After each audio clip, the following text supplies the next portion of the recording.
fresh from her front row views of the hopping hot runways of New York's Fashion Week. WSJ's fashion critic Christina Binkley joins us to talk about the standout looks and designers setting the tone for the coming year in fashion.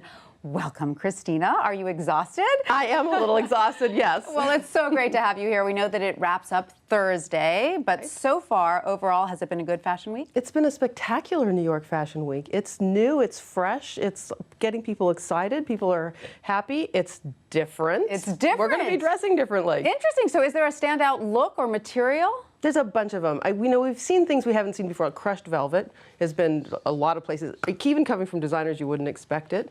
We're seeing some loopy tailoring, like a tailored collar on, halfway down your back rather than here. Interesting. I don't know if that would work for the office, but it sounds like a lot of fun. It'll work for the evening. Absolutely. Yeah. Now, who are some of the standout new designers, or maybe some of the older designers who are getting a lot of buzz? Well, there's one in particular, Monse, which is a pair of designers. They came out of Oscar de la Renta's atelier. They're going to go back and design Oscar de la Renta starting next season, but this time they've got their own really crazy line of again, collars on the back. Yes, everybody's talking about them. Right. We hear about them everywhere. Exactly.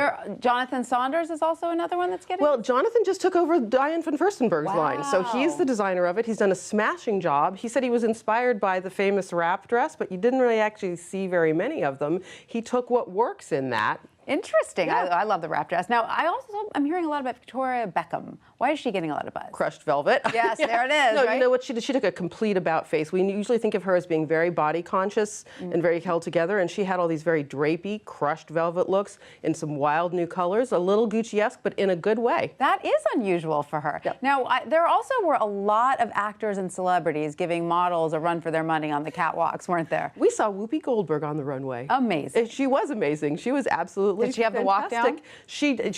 She owned that runway. This was an opening ceremony. Did a whole. It was a sort of a bring out the vote pageant. They had Whoopi Goldberg. Fred Armisen was one of the MCs for it. Jessica Williams from the comedian. A lot of really interesting. It sounds choices. exciting, and this was certainly the fashion week where experience became a big part of it, and shopping was even allowed. Did you see a lot of transactions taking place? Were people actually buying clothes?